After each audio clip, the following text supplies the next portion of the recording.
తాకట్లో ఉన్న మీ బంగారాన్ని విడిపించి ఆ రోజు ఆన్లైన్ రేటుకి కొంటాం. Sharma gold company. కామారెడ్డి జిల్లా నాగిరెడ్డిపల్లిలో మునిగిపోయిన బాయ్స్ హాస్టల్కి సంబంధించిన దృశ్యాలు మీరు తెరపైన చూస్తున్నారు. సుమన్ టీవీ స్క్రీన్ పైన మీరు విజువల్స్లో చూడొచ్చు. హాస్టల్లో దాదాపు 350 మంది పిల్లలు ఉంటారు. ఆ పిల్లలందరూ మొత్తం ఒక్కసారిగా వరద వచ్చి హాస్టల్ని చుట్టుముట్టేసింది. ఇది నాగిరెడ్డిపల్లిలో పరిస్థితి. వరద హాస్టల్ని చుట్టుముట్టడంతో పిల్లలు ప్రాణభయంతో బిక్కుమంటూ పెద్దగా అరిచారి లోపు అక్కడికి రెస్క్యూ సిబ్బంది చేరుకొని పెద్ద రోప్స్ వేసుకొని పిల్లల్ని భుజాన మీద మోసుకొస్తూ వాళ్ళని కాపాడినారు. ఒక్కసారి చూడొచ్చు స్క్రీన్. నిన్న కామారెడ్డి జిల్లాలో అర్ధరాత్రి నుంచి కుండపోత వర్షం కురుస్తోంది. దాదాపు 50 నుంచి 60 సెంటీమీటర్ల వర్షపాతం పడి ఉంటుందని అంచనా వేస్తున్నారు. ఎందుకంటే కామారెడ్డి జిల్లాలో పొంగి పొర్లని వాగంటూ కనిపించలేదు. కామారెడ్డి జిల్లాలో కళ్యాణి వాగు కావచ్చు, లేకపోతే బొగ్గు గుడిసే వాగు కావచ్చు, ఈ వాగులని ఒక్కసారిగా పొంగి పొర్లడంతో పాటు కామారెడ్డిలో ఉన్న పెద్ద చెరువు కూడా అలుగు ఎల్లబోస్తోంది. చాలా చోట్ల కామారెడ్డిలో వాగులు వంకలు పొంగి పొర్లుతున్నాయి. అట్లాగే రోడ్లు తెగిపోయిన సందర్భాలు కనిపిస్తున్నాయి. మీరు చూస్తున్నారు నాగిరెడ్డిపల్లిలో, కామారెడ్డి జిల్లా నాగిరెడ్డిపల్లిలో హాస్టల్ విద్యార్థులు వరదలో చిక్కుకుపోయారు. దాదాపు 350 మంది ఉంటారు ఈ హాస్టల్ విద్యార్థులు. వారిని పోలీసులు, అక్కడున్న రెస్క్యూ సిబ్బంది పెద్ద రోప్స్ కట్టుకొని వాళ్ళని భుజాల మీద ఎత్తుకొని మెడల వరకు నీళ్లున్నాయి చూడండి, వాళ్ళని కాపాడుతున్న. ఇందులో పిల్లలు నిజంగా ఎంత ప్రమాదకర స్థాయిలో ఉన్నారో ఒక్కసారి అర్థం చేసుకోవచ్చు. ఒకవేళ ఒక పిల్లాడి వరదలో ఇరుక్కుంటే వాడి ప్రాణానికి ఎంత ప్రమాదం ఉంటుందో మనం అంచనా వేయొచ్చు. చూడండి, అక్కడున్న ఈ దృశ్యాలను చూస్తుంటే ఒళ్ళు గగురు పొడుస్తోంది. ఆ రెస్క్యూ సిబ్బంది ప్రాణాలకు తెగించి తాళ్ళు కట్టుకొని, ఎల్లో కలర్లో మనకు రోప్ కనిపిస్తుంది, రోప్ కట్టుకొని హాస్టల్ గేటు దగ్గరికి వెళ్ళి మొదటి ద్వారం గుండా వాళ్ళని తీసుకొని ఒడ్డుకు చేర్చిన పరిస్థితి కనిపిస్తుంది. కామారెడ్డి జిల్లాలో పరిస్థితి ఇదే స్థాయిలో, అన్ని చోట్ల ఇదే భీతావాహ పరిస్థితి కనిపిస్తుంది.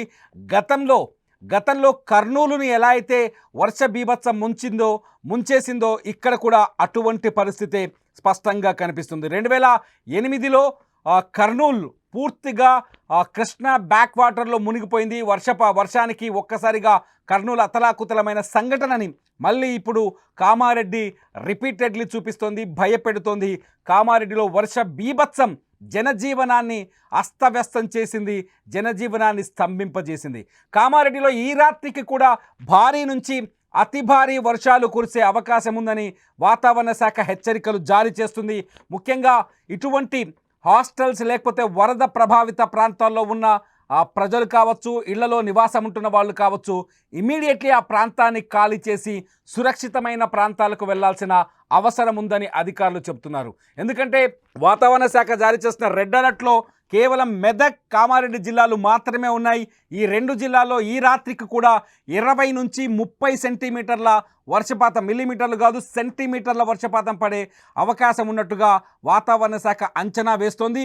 ఈ వర్షం ధాటికి పాత బంగ్లాలు కూలిపోతాయి, రోడ్లు కొట్టుకుపోతాయి, మొబైల్ ఫోన్ టవర్స్ ఉంటే ధ్వంసమయ్యే అవకాశం ఉంది. విద్యుత్ వ్యవస్థ అంటే ట్రాన్స్ఫార్మర్లు కావచ్చు, స్తంభాలు కావచ్చు, నేల కూలిపోయే అవకాశం కనిపిస్తుంది. పంట పొలాలు పూర్తిగా నాశనమయ్యే అవకాశం కనిపిస్తుంది. పాత బంగ్లాలైతే పూర్తిగా కూలిపోయే అవకాశం కనిపిస్తుంది. ఆ స్థాయిలో వర్షం ఉంటుందని చెప్పేసి వాతావరణ శాఖ కొద్దిసేపటి క్రితమే హెచ్చరికలు జారీ చేసింది. ఇకపోతే నిన్న కురిసిన వర్షానికే లోతట్టు ప్రాంతాలన్నీ మునిగిపోయాయి, చెరువులు కుంటలు ఎల్లబోస్తున్నాయి. అట్లాగే వాగుల్లో చాలామంది ఫ్లాష్ ఫ్లడ్స్, ఆకస్మిక వరదలతో ఇరుక్కుపోయి అల్లాడిపోతున్న పరిస్థితి కనిపిస్తుంది. చాలా చోట్ల అధికారులు, ఎస్డీఆర్ఎఫ్ కావచ్చు, ఎన్డీఆర్ఎఫ్ అధికారులు కావచ్చు, ఎన్డీఆర్ఎఫ్ సిబ్బంది కావచ్చు, అందుబాటులోకి ఉంటే మీరు అదృష్టవంతులు అవుతారు, అందుబాటులో లేకపోతే చాలా ప్రమాదకరమైన పరిస్థితి. నాగిరెడ్డిపల్లిలో ఇక్కడ ఎస్డీఆర్ఎఫ్ సిబ్బంది వచ్చింది కాబట్టి పిల్లలు బచాయించారు. ఇకపోతే మెదక్ జిల్లాకు వద్దాం. మెదక్ జిల్లా రామాయంపేటలో కూడా ఇటువంటి పరిస్థితే. రామాయంపేటలో అక్కడ వినాయక మండపం వేశారు. మండపం పక్కనే విమెన్ హాస్టల్ ఉంది, బాలికల హాస్టల్ ఉంది. ఆ హాస్టల్లో ఒక్కసారిగా నీళ్ళు వచ్చి చేరాయి. ఆ నీళ్ళలో ఒకసారి చూడండి, కాలనీ అంతా ఏస్తాయి. ఇది రామాయంపేట శివారు ప్రాంతం. ఈ శివారు ప్రాంతంలో ఒక్కసారిగా వరద నీరు వచ్చి కాలనీ ఎలా మునిగిపోయిందో ఇక్కడ చూడండి. హాస్టల్ బిల్డింగ్ చూస్తున్నారు. ఈ హాస్టల్ బిల్డింగ్లో పిల్లలు ఇరుక్కుపోయారు, ఆడపిల్లలు.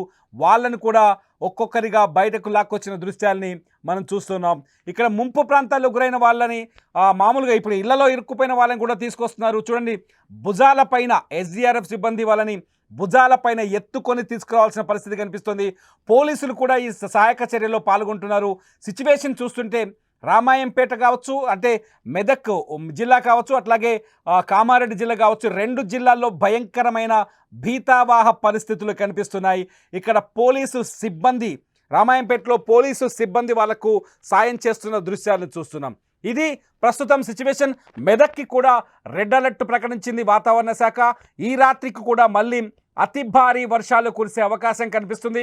ముఖ్యంగా చెరువులు, కుంటలు గతంలో ఉన్న ప్రాంతాల్లో ఎవరైనా ఇళ్ళు కట్టుకొని ఉంటే వాళ్ళ ఇల్లు చుట్టూ ఖచ్చితంగా వర్షం వచ్చి వర్షపు నీరు వచ్చి చేరే అవకాశం స్పష్టంగా కనిపిస్తోంది, చాలా స్పష్టంగా కనిపిస్తోంది.